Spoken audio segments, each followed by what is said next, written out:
नमस्कार साथियों, स्वागत है आपका आपके अपने यूट्यूब चैनल अग्नि कंपटीशन पर।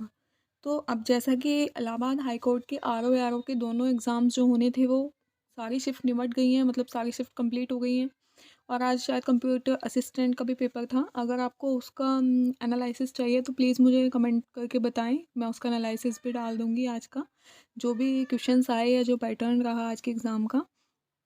तो आज मैं वीडियो लेकर आई हूँ एक एनालिसिस पे, जो कट ऑफ क्या रह सकती है इसके ऊपर। तो मैं अपने हिसाब से और क्या लेवल रहा है मैंने सब एनालिसिस किया है ग्रुप अपने यूट्यूब चैनल पर, और अपने जो मेरा टेलीग्राम ग्रुप है उसको भी आप ज्वाइन कर सकते हैं। मैं लिंक दे दूँगी आपको टेलीग्राम चैनल पर का। तो फ़िलहाल अभी ये देखते हैं कि जो हमारे मेरे अकॉर्डिंग जो कट ऑफ रह सकती है वो कितनी रह सकती है। मैंने सभी शिफ्ट का थोड़ा एनालिसिस भी किया हुआ है, तो मैं उसके बेस पे अपना सिर्फ़ अपना मेरा क्या एनालिसिस है वो बताने जा रही हूँ। इसको किसी भी तरीके से रियल ना समझें। और अगर आप कितने सहमत हैं वो प्लीज़ कमेंट करके मुझे बताएँ कि हाँ, आप मेरी बात से इतने सहमत हैं, आपको कितनी कट ऑफ लगती है। वैसे इस बार नॉर्मलाइज़ेशन है तो बहुत बड़ा रोल प्ले करने वाला है नॉर्मलाइज़ेशन भी। चलिए स्टार्ट कर लेते हैं, पहले देख लेते हैं फैक्ट्स। अब ऐसा है जैसा कि 2017, 2018, 2019 में पे पहले क्या था कि सीबीटी 1 होता था। सीबीटी 1 होने के बाद कुछ टाइम मिलता था आपको टाइपिंग के लिए, तो जिसका सीबीटी 1 था या जिसको सीबीटी 1 में अच्छे मार्क्स थे लेकिन उसकी टाइपिंग बिल्कुल भी अच्छी नहीं होती थी, तो क्या होता था कि वो इतने टाइम में टाइपिंग सीख लेता था और फिर टाइपिंग करके सेकंड सीबीटी में भी पास हो जाता था। जिससे क्या होता था कि फर्स्ट की तो कट ऑफ हाई होती ही थी, क्योंकि जिसने अच्छे से पढ़ा हुआ है तो वो फर्स्ट कर देता था, टाइपिंग की कोई टेंशन नहीं होती थी, बाद में सीख लिया करते थे। लेकिन इस बार क्या हुआ है कि न्यू पैटर्न फॉलो किया गया है। New pattern in the sense कि टाइपिंग और सीबीटी 1 एक ही साथ लिया गया है। जिससे क्या हुआ कि बहुत सारे बच्चे, मोस्टली 50% मैं बोल दूँगी, ऐसे बच्चे थे जिनकी बिल्कुल टाइपिंग ज़ीरो थी, जिन्हें बिल्कुल टाइपिंग करनी ही नहीं आती थी। तो उन्होंने क्या किया, उन्होंने टाइपिंग के ऊपर भी फ़ोकस किया, प्लस उन्होंने रिटन भी किया। तो दोनों चीज़ों को एक साथ मैनेज करना कितना टफ़ रहा ये आप लोग भी बहुत अच्छे से जानते हैं, क्योंकि टाइपिंग को भी प्रॉपर टाइम देना पड़ता था। नेक्स्ट अगर मैं देखती हूँ तो न्यू पैटर्न ऐसे रहा रहा है। हाँ, प्रीवियस ईयर्स में अगर हम देखें तो 50 क्वेश्चंस इंग्लिश के आते थे। तो उसमें क्या होता था, जब 50 क्वेश्चंस इंग्लिश के आ जाते थे और शायद 50 इंग्लिश के आते थे और 20 समथिंग मतलब आए हुए थे पहले, और 13 के समथिंग भी आए हुए हैं हिंदी के। तो जो जिनकी इंग्लिश अच्छी थी, जैसे एसएससी वाले बच्चे हो गए जो जिनकी इंग्लिश बहुत अच्छी होती, तो 50 में से आउट ऑफ 40 और 45 ईजिली लेके आ जाते थे। नेगेटिव मार्किंग थी नहीं। तो यहाँ पे एक बहुत बड़ा रोल प्ले कर देती थी इंग्लिश 50 मार्क्स की आके। लेकिन इस बार क्या हुआ कि इंग्लिश को केवल 10 मार्क्स का रख दिया। अब जब इंग्लिश 10 मार्क्स की हो गई, तो जो बच्चे इंग्लिश में वीक थे लेकिन जीएस में अच्छे थे, तो उनके लिए तो बहुत प्लस पॉइंट आ गया है कि जीएस में मतलब ज़्यादा आ रहा है और इंग्लिश कम आ रही है, ठीक है। लेकिन बहुत सारे ऐसे भी बच्चे थे जिनकी इंग्लिश अच्छी थी, या उसी के अकॉर्डिंग प्रीवियस ईयर्स के अकॉर्डिंग जो बच्चे तैयारी कर रहे थे। तो जीएस एक बहुत बड़ा रोल प्ले करता है और डिसाइडर भी बनता है। मतलब आप ये नहीं कह सकते हैं कि जीएस सभी को आता होगा। बहुत सारे बच्चे, वैसे ज़्यादा टफ नहीं आया था, वन लाइनर था, moderate, easy to moderate exams हुए हैं। कोई-कोई शिफ्ट का थोड़ा ऊपर-नीचे हुआ है, लेकिन फिर भी टफ में कुछ ही क्वेश्चंस कह सकते हैं हम। ऐसा नहीं बोल सकते कि पूरा पेपर ही टफ आया था। कुछ क्वेश्चंस बिल्कुल बेसिक वन लाइनर आए हुए थे, कुछ थे जो थोड़े डीप पूछे गए थे, बाकी ऐसा नहीं था कि बहुत ज़्यादा टफ क्वेश्चंस आए थे, ठीक है? दूसरा एक पैटर्न ये चेंज हुआ, दूसरा टाइपिंग साथ में हुई आपकी, ये भी एक बहुत बड़ा रोल प्ले करेगा कट ऑफ को डिसाइड करने में। अगर मैं देखूँ तो जीएस का लेवल, मतलब वही मैंने अभी बताया कि हर किसी के लिए सेम नहीं था। जो पीसीएस के एस्पिरेंट्स थे, वो उनके लिए बहुत ज़्यादा मतलब बेनिफिशियल ये रहने वाला है, क्योंकि इंग्लिश का जो लेवल था वो बहुत कम हो गया। और इंग्लिश में भी ऐसा नहीं है कि 10 बाई 10 की इंग्लिश सबने कर दी होगी, क्योंकि इंग्लिश का भी लेवल ऐसा नहीं आया था कि आप 10 में से 10 कर दो। ठीक है, आप 10 में से 8 कर सकते हो, 7 कर सकते हो, और 10 में 10 हुए होंगे, मैं ये नहीं कहती हूँ कि किसी के नहीं हुए होंगे, बट मोस्टली बच्चों के नहीं हुए होंगे 10 में से 10। हिंदी में भी अगर आप देख सकते हैं तो 10 में से 8 तक ऐसे क्वेश्चंस थे कि हाँ, आप इज़िली कर सकते हो अगर आपने पढ़ा हुआ है, बट 2 क्वेश्चन थोड़े ट्रिकी आए ही थे, जैसा कि मैं अपने एक्सपीरियंस से बता रही हूँ, ठीक है। आगे हम देखते हैं नो नेगेटिव मार्किंग। कोई नेगेटिव मार्किंग नहीं है। तो अगर किसी बच्चे ने, किसी का जीएस अच्छा है, 200 में से किसी ने अगर 140 भी या 150 भी सही कर दिए हैं, बिल्कुल और किए भी हैं, बहुत बच्चों के 140 150 बिल्कुल ठीक हुए भी हैं। और जो बच्चे उनके 50 to 60 क्वेश्चंस, जब नेगेटिव मार्किंग नहीं थी तो ऑब्वियसली हर किसी ने एलिमिनेट करके अपना पूरा जोर लगाया कि अब मेरे इन 50 to 60 क्वेश्चंस में सभी क्वेश्चन सही हो जाएं। बट सभी तो खैर नहीं किसी के होते, पर अगर आप 50 क्वेश्चंस में तुक्का भी मार रहे हैं तो आई होप कि आपके 10 to 12 क्वेश्चन तो सही होने की चांसेस हैं ही। वो तो आपका बैड लक है कि आपका कोई क्वेश्चन सही ना हो, बट 50 to 60 में अगर आप एलिमिनेशन के साथ भी कर रहे हैं, क्योंकि टाइम प्रॉपर टाइम मिला हुआ था आपको, अच्छे से आप बैठ के दिमाग लगा सकते थे, इतना टाइम था, टाइम की कोई कमी नहीं थी। तो अगर 140 किए हैं बच्चों ने, या 140 या 150 मैं बोल देती हूँ किए हैं, और 10-12 भी अगर मैं लगाती हूँ जो बचा हुआ है पोर्शन, उसमें से 12 या 15 आपके तुक्के सही हो गए, तब भी आपके कितने मार्क्स बैठे हैं रिटर्न में? 165।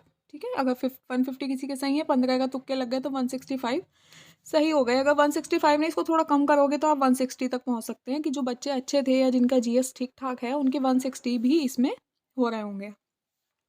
अब आती है बात टाइपिंग की। टाइपिंग पे क्या था कि 50 मार्क्स की आपकी टाइपिंग होनी थी। उस 50 मार्क्स में बहुत सारे बच्चे ऐसे थे कि जिनको अच्छे से टाइपिंग आती थी, जिनको टाइपिंग में कोई इशू नहीं था, और बहुत सारे ऐसे भी थे जिनको नॉर्मल एवरेज टाइपिंग आती थी, लेकिन फिर भी उन्होंने वहाँ पे जाके इतना कर दिया कि वो लोग 50 में से 35 तक गेन कर सकें। ठीक है, आप लोग सुनिएगा। तो वहाँ पे हमारे 165 क्वेश्चंस हो गए थे, और अगर 35 to 40, 35 ही मान लेते हैं चलिए एक बार, तो 165 में अगर 35 हमारे टाइपिंग में सही हुए तो तभी आपके कितने हुए? 200।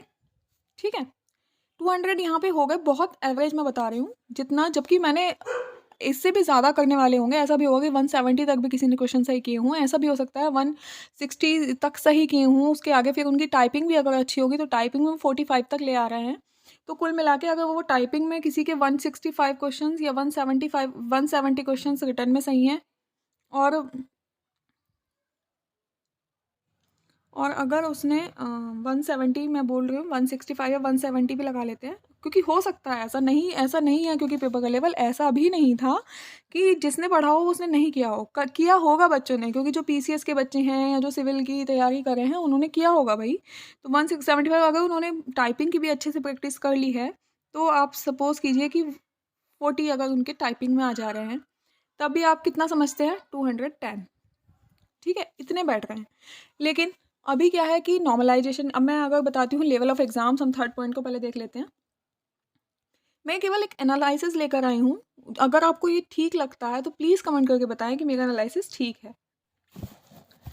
अब अगर मैं लेवल ऑफ एग्ज़ाम्स की बात करूँ, एग्ज़ाम का लेवल क्या था, तो एग्ज़ाम का लेवल बहुत ज़्यादा टफ तो नहीं था, टफ तो बहुत ज़्यादा नहीं था, है ना।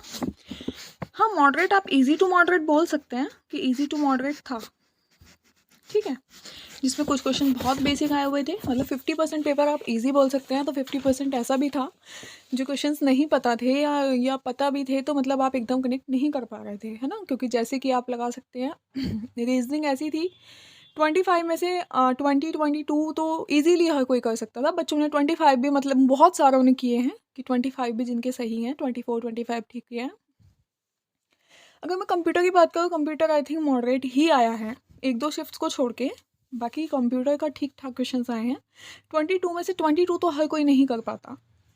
22 में से 15 हुए होंगे, 16 हुए होंगे, 20 तक हुए होंगे, लेकिन बहुत कम हुए होंगे। मोस्टली 18, 19 या 17 इसी हिसाब से कंप्यूटर में हुआ होगा।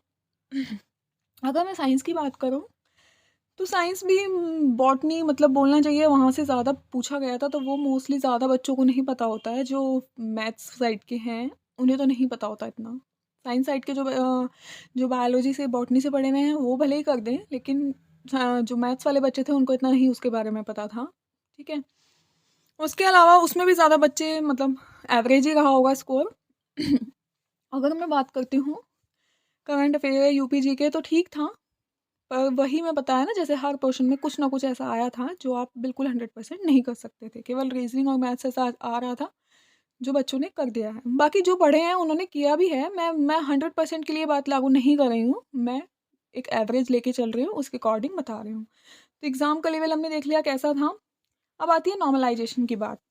हमने कितना 210 स्कोर लिया था।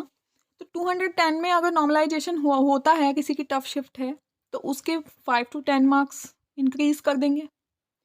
सपोज़ किसी की इजी शिफ्ट है तो उसके 5 to 10 मार्क्स डिक्रीज़ कर देंगे, बस इतना ही तो डिफरेंस आएगा। अगर इंक्रीज़ होता है तो 210 से इंक्रीज़ होके कितना हो जाएगा, 215 हो जाएगा। और अगर डिक्रीज़ होता है तो फिर क्या होता है, 10 मार्क्स आप डिक्रीज़ कर दोगे तो 200 to 205 हो जाएगा, है ना। तो इतना आपका नॉर्मलाइजेशन से आई थिंक मेरे अकॉर्डिंग अंतर पड़ेगा, बहुत ज़्यादा अंतर नहीं पड़ने वाला है, क्योंकि बहुत ज़्यादा अभी डिफरेंस किसी के एग्ज़ाम में नहीं था। तो अब इतने सारे चीज़ों को, पॉइंट्स को ध्यान में रखते हुए जो मैंने अपना, मेरे अकॉर्डिंग जो कट ऑफ आने वाली है, मैं अपनी बताती हूँ। बाकी आपको क्या लगता है प्लीज़ कमेंट करके बताएं। जो आरओ के लिए एक्सपेक्टेड कट ऑफ रहने वाली है, क्योंकि सीट्स कम है, पहली चीज़ आरओ की सीट्स कम है। दूसरी चीज़ की एक चीज़ और देखने में आई है कि आरओ में पेपर में कुछ धांधली वगैरह आपने भी देखा, एनटीए ने उसकी वजह से सेंटर भी चेंज किया था।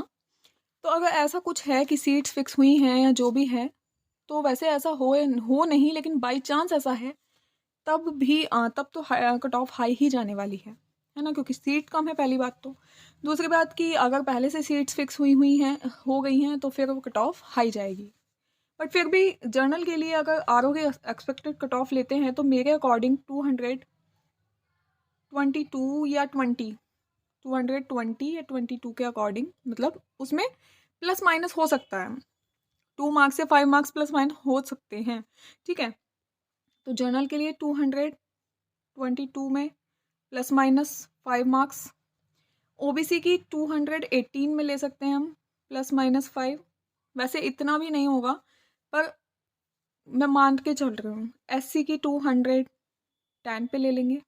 और फीमेल की ज़्यादा कुछ डिफरेंस नहीं रहने वाला है, क्योंकि फीमेल और जनरल का आपको ज़्यादा डिफरेंस नहीं, मैंने जो प्रीवियस ईयर्स के एनालाइज किया है उसके अकॉर्डिंग मैं बताऊँ तो ज़्यादा नहीं है। लेकिन हम इस वाली कट ऑफ का प्रीवियस ईयर्स के अकॉर्डिंग बिल्कुल भी नहीं सोच सकते, क्योंकि वहाँ पे पूरा पैटर्न ही चेंज था और यहाँ का पैटर्न बिल्कुल कंप्लीट चेंज हो गया है। फीमेल की आप 210 के समथिंग समझ सकते हैं, प्लस माइनस। तो ये हमने जर्नल की मानी आरओ के लिए, ये हमने ओबीसी की मानी थी 218 के समथिंग मान लीजिएगा, 222, 218, एससी की 210 और फीमेल की 218 या 16 भी मान लेते हैं। इतनी मेरे अकॉर्डिंग आरओ की रह सकती है, ठीक है। प्लस माइनस 5 मार्क्स का आप लेके चलिएगा, प्लस भी हो सकते हैं माइनस भी हो सकते हैं, क्योंकि नॉर्मलाइजेशन है। तो आरओ की कट ऑफ मेरे अकॉर्डिंग ये रह सकती है। आपको क्या लगता है प्लीज़ कमेंट करके बताएं। और एआरओ की कट ऑफ क्या रह सकती है। एआरओ की कट ऑफ, पहली बात तो एआरओ में सीट्स ज़्यादा हैं आरओ के कंपैरिजन में। दूसरी चीज़, जिसने आरओ भी दिया है और जिसने एआरओ भी दिया है और दोनों में सेलेक्ट भी हो गया है, क्योंकि पैटर्न ज़्यादा अंतर तो था नहीं, सब कुछ सेम ही था। तो अगर दोनों में सेलेक्ट है तो ऑब्वियसली वो तो आरओ को चूज़ करेगा, तो एआरओ की एक सीट बचेगी। इस हिसाब से अगर देखा जाता है तो आरओ जिसने चूज़ कर लिया तो उसकी तो एआरओ की सीट बची, जबकि दोनों में उसका सिलेक्शन हुआ है, ठीक है। एक फैक्ट तो ये है। दूसरी चीज़ क्या है कि अगर एआरओ की सीट ज़्यादा हैं, दूसरी एआरओ में कोई भी ऐसी फिक्सिंग का या सीट पहले से फिक्स होने का कोई भी केस पता नहीं चला है। वो पता नहीं कि पता नहीं चला हो या ऐसा नहीं हुआ है, आई विश कि ऐसा ना हुआ हो, पर अगर ऐसा नहीं हुआ है, सब ठीक है, तो जर्नल की कट ऑफ वही 215 से प्लस ही जाएगी आई थिंक। इससे नीचे तो नहीं जानी चाहिए एआरओ की कट ऑफ भी, इससे नीचे नहीं जा सकती, मेरे अकॉर्डिंग नहीं जा सकती, क्योंकि पेपर बहुत ज़्यादा लेंदी नहीं था और ठीक था। मतलब टाइपिंग भी बहुत सारे बच्चों ने कर लिया है, ऐसा नहीं है कि नहीं हुआ है, बहुत सारे बच्चों की टाइपिंग हो गई है। तो आई थिंक 215 में आप 5 प्लस भी कर सकते हैं, 5 माइनस कर सकते हैं, ठीक है। ओबीसी की भी कोई ज़्यादा खास अंतर नहीं रहता है जनरल ओबीसी में, तो 212 समझ सकते हैं आप ओबीसी। एससी की वही 208 या 8 में आप थोड़ा बहुत अंतर कर सकते हैं। और फीमेल की कट ऑफ 210 प्लस या माइनस रह सकती है। तो आप मेरी बात से, मेरे एनालिसिस से कितने सहमत हैं प्लीज़ मुझे कमेंट करके बताएं। अगर आपको वीडियो अच्छी लगी हो तो प्लीज़ वीडियो को शेयर कर दें अपने फ्रेंड्स के साथ। चैनल को सब्सक्राइब ना किया हो तो प्लीज़ चैनल को सब्सक्राइब कर लें। और बाकी मिलते हैं जल्दी ही नेक्स्ट वीडियो में। तब तक के लिए पढ़ते रहें, मोटिवेट रहें।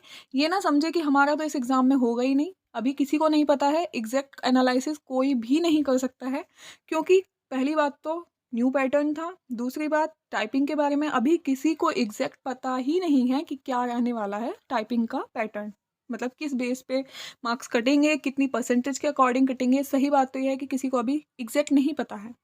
तीसरी चीज़ ये भी है कि दोनों चीज़ें, टाइपिंग और रिटन एक साथ हुआ था, तो और नॉर्मलाइजेशन सबसे बड़ा रोल प्ले करने वाला है इसमें, नॉर्मलाइजेशन। तो अभी सिर्फ ये एक्सपेक्टेड है, इसको सोच के बिल्कुल भी अपने आप को डिमोटिवेट ना होने दें, अपने आप को मोटिवेट रखें और अपने नेक्स्ट आने वाले एग्ज़ाम की तैयारी में लगे रहें। ठीक है, मिलते हैं नेक्स्ट वीडियो में लेखपाल की तैयारी के साथ। तब तक के लिए बाय, थैंक यू।